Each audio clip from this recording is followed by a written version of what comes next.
हाँ, तो देखो ये जो एक तो है कि ऑप्शन चेन देख के सपोर्ट रेजिस्टेंस बाय करो। देखो इसी को सी करते हैं ऊपर वाले को, यानी ज़्यादा मनी वाले को कॉल को सेल करते हैं, नीचे वाले पुट को सी सेल करते हैं। अभी आएंगे उस पे।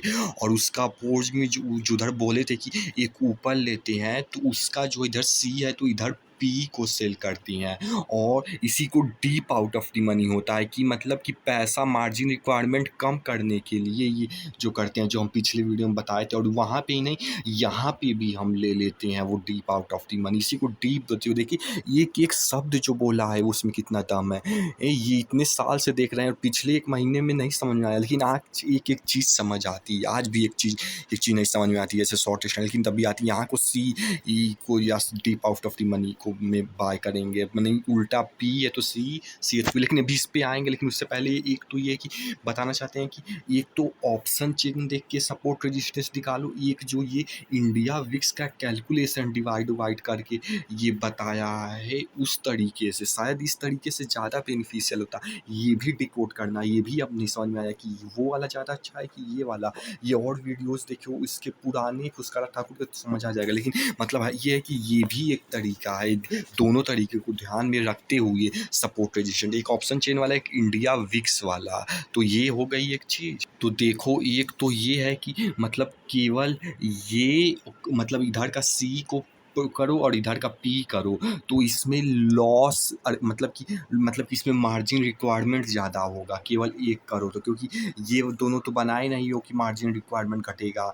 तो इसको शॉर्ट स्ट्रैंगल बोलते हैं कि मतलब एक ही जगह पे सेल करोगे और एक ही जगह पे डीप, जैसे कि ये मतलब कहने का मतलब यही है कि बस दो ही जगह पे करोगे, एक इधर एक इधर, एक इधर, समझ गए ना, दो ही जगह पे। इसी को बोलते हैं शॉर्ट स्ट्रैंगल, यानी कि दो बार केवल करोगे। जैसा कि देख सकते हो यहाँ पे भी दो ही बार केवल किया गया है, एक बार पी एक बार सी, केवल दो ही बार किया जाता है। इसी को ये बोलते हैं। अब यहीं पे अगर यहाँ पे दो ठो चीज़ और निकाल देंगे तो इसका मतलब ये हो जाएगा कि यहाँ पे सेल तो किए हैं, यहाँ पे खरीदे भी। अभी दिखाते हैं रुको, ये देख लो। जैसा कि इसको जो भी बोलते हैं, अब यहाँ पे पहले केवल इतना था, यहाँ पे केवल दो ठो कर रहे थे, यानी यहाँ का मान लो सी ले रहे थे और यहाँ का पी ले रहे थे। लेकिन मार्जिन रिक्वायरमेंट कम करने के लिए और भी चीज़ें के लिए अब देखो यहाँ पे भी ये दो चीज़ बनी है, यानी कि सेल तो किए ही हो लेकिन बाय भी कर लिए हो, हेजिंग भी कर लिए हो। तो इसी को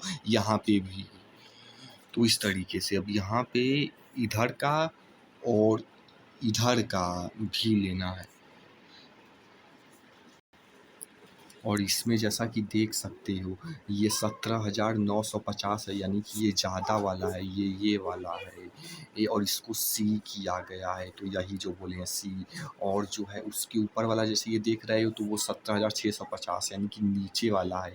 और उसको उसमें देखोगे तो पी किया गया है। और जैसा बोले थे इसके ऊपर वाला इसका उल्टा करते हैं, ये सी है तो पी होगा। उसमें पढ़ोगे तो मतलब कि अगर जैसे कि इधर नहीं, रुको नहीं, ये गलत बोले थे, रिवाइज करो। इसका उल्टा नहीं होगा, इसका सेम ही होगा। उधर भी सी है तो इधर भी सी है, और इधर भी सी है तो इधर भी सी है। बस इस वाले में बाय करेंगे और अरे सेल करेंगे, उधर वाले में जाके खिचड़ी पे फिर बता देते हैं, पहले गलत बताए। तो ये तो सही है कि मतलब इधर जो है ज़्यादा वाला सी ही लेंगे और कम वाला पी लेंगे। जैसा कि इधर देख सकते हो ज़्यादा वाला सी कम वाला पी।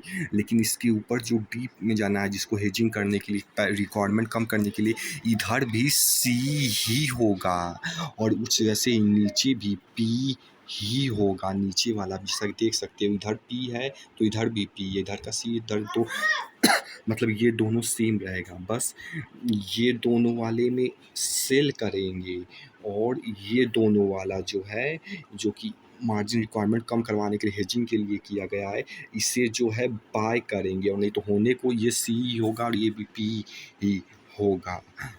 और इसने ये भी बोला है कि वैसे इसको ना समझ में तो बोलो कि इसके और इसके बीच का, यानी कि जो ये दो ठो बनाए थे, इसके बीच का जो माइनस मार्जिन होगा वही हमारा अर्निंग होगा। इस दोनों के बीच पता नहीं, ये नहीं समझ में आया, लेकिन उतना तो समझ में आ गया इतनी चीज़। बन जाता है। तो तो will just change the expiry.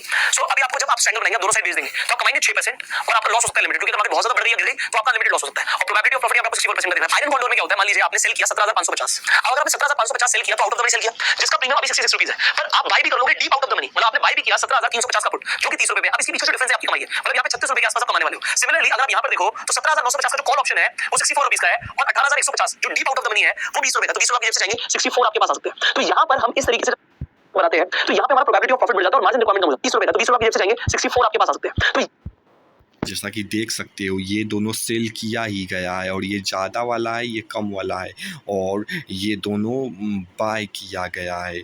और मतलब ये इसका है तो देखो इधर भी पी ही है, इधर भी सी है। बस कहने का मतलब यही है कि ऐसे सबसे पहले 2 सेल करोगे, एक जो ज़्यादा वाला यानी ऊपर की तरफ वाला है उसे सी, और इधर पी, इस दोनों को सेल करोगे। और फिर इसके नीचे मार्जिन रिक्वायरमेंट कम लाने के लिए इस दोनों को, मतलब यहाँ पे भी सी होगा, यहाँ पे भी पी होगा, बस अब इस दोनों को जो है बाय करोगे। और ये दोनों, ये एक तो जैसा बोल ही चुकी ऑप्शन चेन से पता चलेगा, और दूसरा इंडिया विक्स वाले कैलकुलेशन से। और इसे समझने के लिए और पुष्कर ठाकुर का पिछला पुराना वीडियो